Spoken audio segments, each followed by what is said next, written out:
It is what it is. Yeah. He looked like he had a BBL to you? I don't think he had a BBL. Hot tea, hot tea, hot tea, hot tea, hot tea. I could have had this video out about 20 minutes ago, but I ain't gonna lie. This interview was actually entertaining. And what I liked the most about it was I felt like Young Miami wasn't really trying. I feel like Rick Ross wasn't trying. They just had a cool conversation. And this is what I wish her last little back and forth with Saucy Santana would have felt like.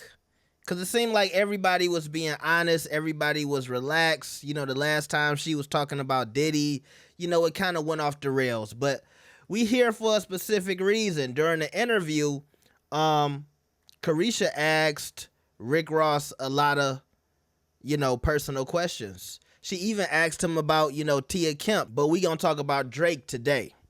So she asked, do you really think that Drake got a BBL? Do you really feel like he got a BBL? Yeah. You do? Yeah. Why you feel like that? Hey, you know, it is what it is. Mm-hmm. It is what it is. Yeah. He looked like he had a BBL to you? I don't think he had a BBL. No. I don't know. What about his nose? Did it look the same when y'all first met? I feel like it be certain pictures, certain angles. I feel like angles are important. Oh, so I don't know if it's an angle. I mean, I don't know. So I don't know. Maybe it could be the angles. I mean, I honestly don't know. But I feel like you and Drake made hits together. For real. You and Drake had so many hits together. Like, why can't we all just stay together as one, as a unit? Like, why did it have to go that far? Like, why? How did that make you feel just to know that y'all was just making hits together, so now y'all ain't even on good terms? You know, me being boss, I already everybody don't understand, you know, the opportunities they have. Mm-hmm. Everybody don't, you know, some niggas take shit for granted. I don't know what it is, you know what I mean? Everybody that's been loyal to me or been down with me, you know, that's something that I extend for the longevity of time. This shit'll come and go, you know what I mean? Everybody ain't gonna get money. I done seen niggas come up, blah, blah, blah, blah, blah, blah, blah. But I just think when you not really from the streets and really understand the way certain things work sometimes, you could take shit for granted. Then 2 months later, shit be looking crazy for you when you really could have just, you know, this shit just really be a phone call, or a lot of this shit be a misunderstanding. But when you jump out there, I don't know, homie. Yeah. All right, so this is a little different from what he said the last time. Because if y'all remember during the beef, he said he was beefing with Drake because of a situation that happened with French Montana.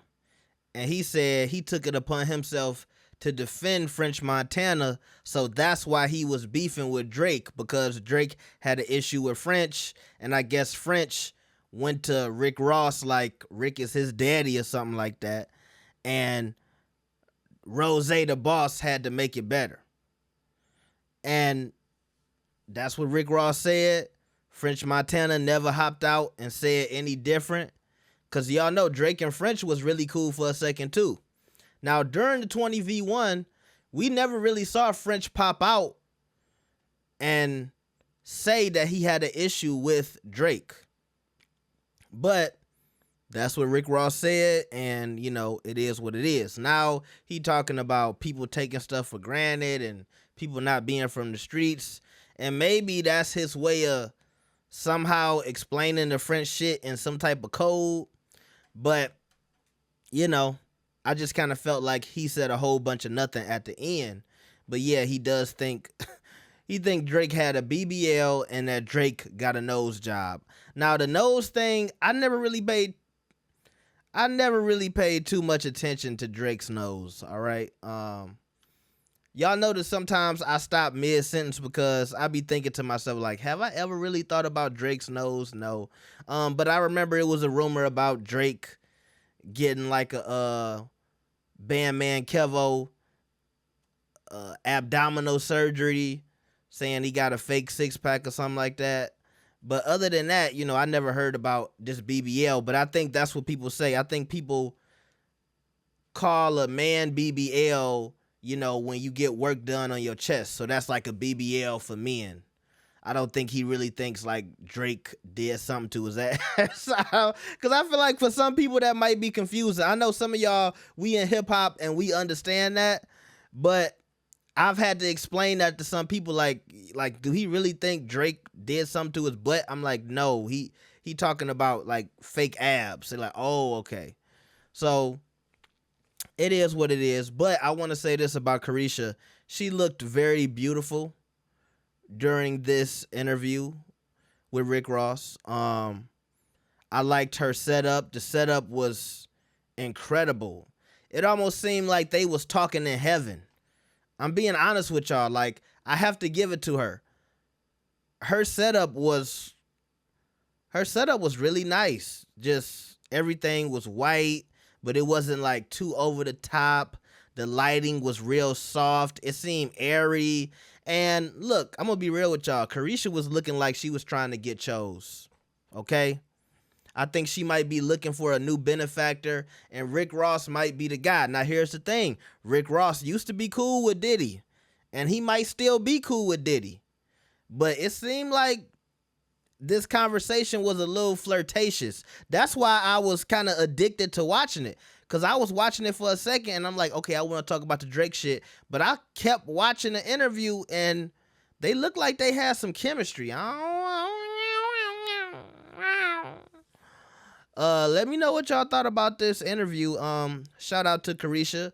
This is what we wanted to see. Hey, if the City Girl shit is over, we wanted to know, can you step out here and get into this media game? And I feel like this was a really good interview, although, you know, a little flirtatious. All right.